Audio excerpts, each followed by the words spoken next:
Your Excellency, welcome.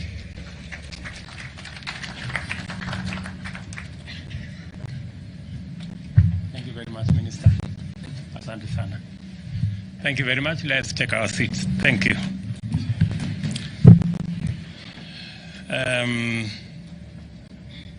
Thank you very much, Minister, and all the other speakers. Maybe it is a good moment to apologize to the ladies, because all the speakers who've spoken before me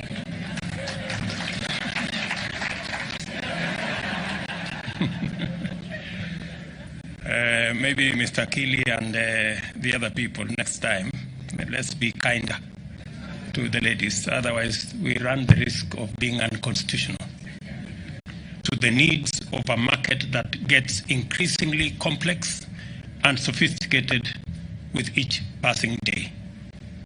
Our capital market's capacity to evolve on a sustainable, continuing basis is therefore a critical pillar of our competitiveness as an economy, and it is also a fundamental factor of our ability to finance development, thereby creating jobs and alleviating poverty. Today's introduction of the LAP Trust Imara Real Estate Investment Trust is the culmination of commendable collaboration among industry stakeholders in pursuit of innovative instruments that enhance the credibility, competitiveness, liquidity, and efficiency of our capital markets. To place this event in context, it is important to appreciate the role of a well-developed financial sector in powering national economic development. The presence of deep and efficient markets is a fundamental precondition for further economic growth. Kenya's financial sector is strong, competitive, and I say vibrant as well. A debt and equity market like ours has been effective in mobilizing domestic as well as international capital, thereby complementing other forms of financing, fostering the rational embrace of elements of risk inherent in new, innovative, and pioneering enterprises, and supporting long-term investment.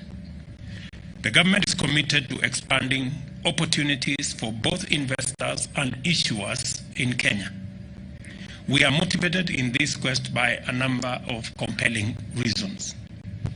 First of all, as I observed last week during the unveiling of the State Department of Investment Promotion and unveiling of the National Investment Council, there is urgent need to reverse our negative post-pandemic foreign direct investment outlook, which has seen Kenya stand out as the only regional economy that is not experiencing significant growth in foreign direct investment flows. It is our firm agenda to turn the situation around and take aggressive measures to return our economy as a leading destination for international investments. Secondly, I also indicated during my visit to the Nairobi Securities Exchange for the launch of the marketplace that it is imperative for our capital markets to devise appropriate mechanisms that leverage the savings component of all funds, including Hustler Fund, diaspora remittances, bank deposits, capital markets, SACCOs, insurance plans, savings held in fintech and other assets, to provide a sustainable critical mass of capital to finance the transformation of our country. For sustainability, these mechanisms must be affordable to borrowers while giving an attractive return to savers. And I am persuaded that our capital markets can offer reliable alternative funding for all categories and sizes of business, which is also responsive to their long-term strategic intentions. This is how, by saving, Kenyans at the bottom of the economic pyramid can become lenders and investors who finance national development and economic growth. Thirdly, I I have been to various parts of the country spreading the transformational footprint of our affordable housing program. It is our intention to increase the availability of cheap and safe houses so as to plug the housing deficit, which currently stands at about 5 million units. The execution will combine efficient building and construction, consumption of local materials and locally manufactured accessories and fixtures, and the employment of hundreds of thousands of both skilled and unskilled workers. Just to put it in context, we managed to unravel this whole sector about real estate, which was for a very long time hostage to high-end development of housing units. In fact, of the 50,000 units that were built every year, you could hardly get 2% of it being affordable. We decided to intentionally and deliberately desegregate the housing sector, and the biggest component that always impeded the development of not just affordable housing, but housing in general, was the cost of land. In fact, it contributed maybe up to anywhere between 20 and 30% of the cost of a house. We have since, as a government, made land for construction of houses free. And many counties that have made close to 4,000 acres of land in worth anywhere between 20 and 30 billion Kenya shillings. That's the land that currently is available for housing that you don't have to pay for. We also sorted out one more problem. Everybody was building a designer house. And you know what designer means. So to be able to build houses on scale, it became necessary to standardize all the aggregates of what they can tell the private sector proudly that we have standardized all doors for all affordable housing units. We have standardized all windows, hinges, and all the other components. And in our plan of 200,000 houses, what that means is that we, the private sector, the cement manufacturers, the steel manufacturers, the people involved in housing, producing housing products, you now have a clear path on what you can build your business towards. In our housing plan of 200,000 houses every year, our cement manufacturers, you now have 20 million bags of cement that we can consume, 10 million tons of steel, 2 million tons of nails, 1 million doors, standardized doors, so you can produce in scale because we will consume 3 million pieces of windows. So those listening to me can begin to formulate their business and go into production because we will consume these units. So, and the reason is that once we desegregate and we standardize, we can mass produce these products. Mass production reduces the cost of production and the availability of these units. And that is the whole essence behind what we are doing in our housing space. That, of course, has other attendant.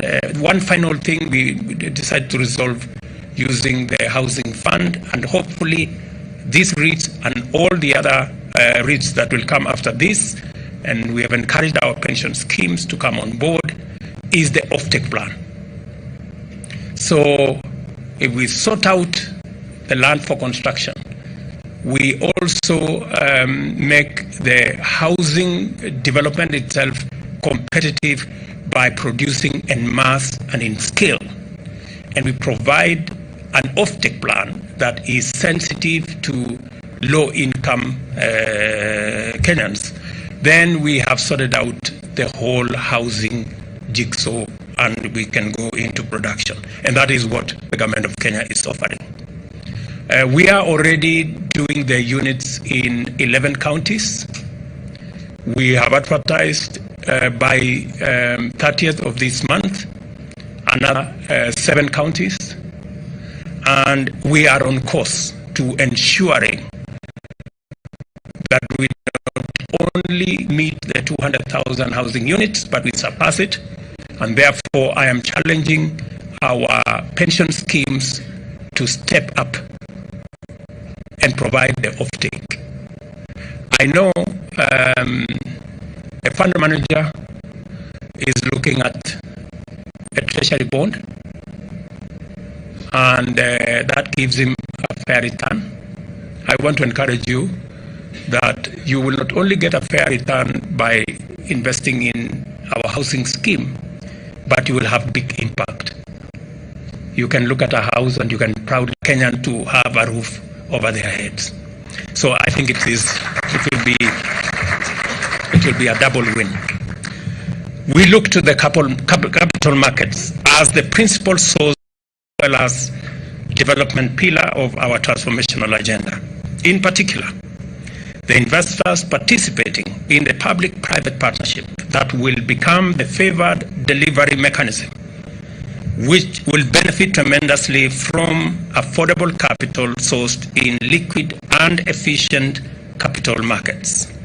Further, beyond PPPs, the government is committed to the expeditious divestiture of government interest in various entities across several sectors through privatization.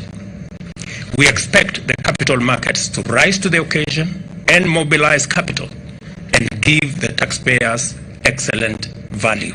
Again, as I made a commitment when I came to this stock exchange, this securities exchange last year, I made a commitment that government is going to divest so that we can democratize our wealth and allow more Kenyans to own a piece of what is Kenya, and especially entities that are currently Kenyan owned.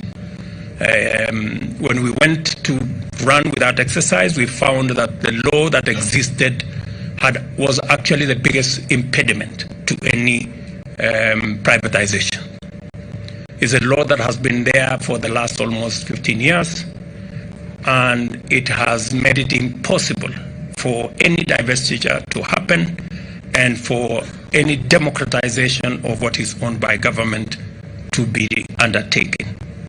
Yesterday in Cabinet, we approved a new law that will provide mechanisms for Kenyans to own part of what is Kenya.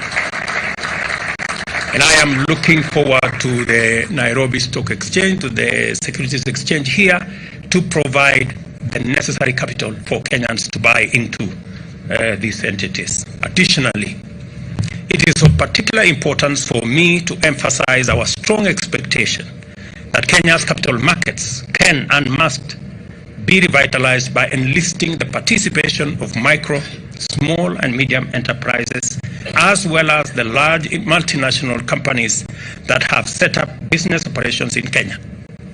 Listing these vital actors will deepen and invigorate the capital markets considerably. I am looking forward to days in the very near future when we will be reporting every Monday and every Thursday to be the days that were traded highest in the Nairobi Stock Exchange.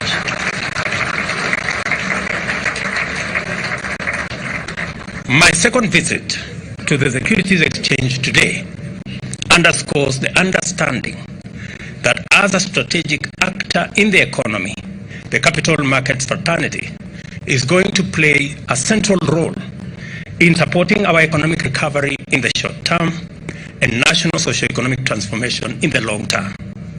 With its impressive diversified product offering, I am confident that the NSC can facilitate investors to construct strong portfolios across a broad range of globally attractive investment products. Like other developed markets, our capital markets now offers quasi as well as advanced products, including real estate investment trusts, exchange-traded funds, and derivatives. Besides, I am encouraged to note that the NSC has invested in world-class infrastructure to enable it separate trading from post-trading activities. As a result, a platform for novel products like day trading activities has emerged. Additionally, this infrastructure provided much-needed resilience, which enabled the NSC to weather the disruptions occasioned by the COVID-19 pandemic, and the reasons are abundantly clear. I commend the CBF services for developing a product that astutely aligns the interests of their investors with our transformational agenda in a highly rewarding sector. This kind of visionary problem-solving strategic imagination is needed to usher our capital markets and economy back to its traditional pioneering place. At this point, I wish to emphasize the government's commitment to sound, consistent, stable, and predictable investor protection mechanism consisting of an impartial and transparent regulatory framework. We shall not compromise on our quest to establish and maintain a standard of leadership, governance, and management in our capital markets that inspires the confidence of international capital markets actors and investors in order to reverse our recent negative performance. It is our intention to give comfort to local and international investors through credible and effective institutions and reactivate our dormant central depository investor accounts. And let me say here that something that was raised by members of the Nairobi Securities Exchange about the availability of all the dollar constraints, not just in our economy, but globally. That as a government, we have made innovative intentions and undertaken innovative strategy to ensure that we ease the burden of availability of dollar in our market. We just concluded last week an arrangement, a market-driven arrangement in our fuel sector that will see Kenya access all our fuel needs on a deferred 6-month credit. That will eliminate a demand of $500 million every month from this market. And therefore, for the people who work numbers, I am giving you free advice that those of you who are holding dollars, you surely might go into losses. You better do what you must do, because this market is going to be different in a couple of weeks. And secondly, we, through the central bank, we are having conversations to reinstate the interbank exchange market that has since not worked. And I am happy that the players in that sector, including our banks, are coming forward and they are participating, and they are working with the central bank so that we can again take charge of our market, and that it is not allowed to be distorted by brokers. I'm told the only place where brokers are accepted is at the exchange. Anywhere else, they are banned. And so I just want to assure those in Kenya who were facing challenges of access to dollars that we have taken steps to ensure that dollar availability in the next couple of weeks is going to be very different, because our fuel companies will now be paying for fuel in Kenya shillings. They do not have to look for dollars every month, because we have done what we must do as government to ensure that we ease the burden on people who want to realize their returns in dollars. And I was being told by the chairman of NSC, so Mr. Chairman, you have nothing to worry about. We have taken adequate steps to make sure that that is sorted. Let me also confirm to you that the government of Kenya, as I made a commitment, we are going to be listing public-owned entities shortly. And I like the fact that you have said you are ready to take me on. Let's see. Yeah, let's see. So I never lose sight of this contest, because in my desk, right in front of my desk, is the bull and the bell you gave me when I came here the last time. I also want to give you my commitment that the business and investment environment in Kenya is secure and conducive on a sustainable basis. Through the rule of law, the government will take robust measures to honor and respect the rights of all, and measures and demonstrate. Let me take that again. I also want to give you my commitment that the business and investment environment in Kenya is secure and conducive on a continuous basis.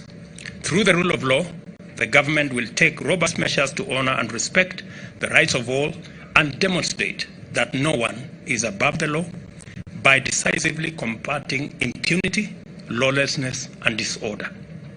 We have a duty to ensure that every worker and every hustler, from Mamamboga, MSME, to the global multinational corporation operating in Kenya, enjoy a conducive environment to pursue their goals unhindered. There is no reason whatsoever for anyone to stand in the way of free enterprise, disrupt business, or sabotage economic activity, or work as economic terrorists for personal selfish interest. Such impunity must be dealt with firmly, and full accountability enforced to vindicate Kenya's commitment as a free market economy. Once again, I congratulate Lab Trust and CPF Financial Services for this outstanding achievement, and now to declare the Laptop Imara is officially listed. The Laptop Imara is officially listed by introduction on the main investment market segment of the Nairobi Securities Exchange. Congratulations, God bless you, and God bless Kenya. Asante sana.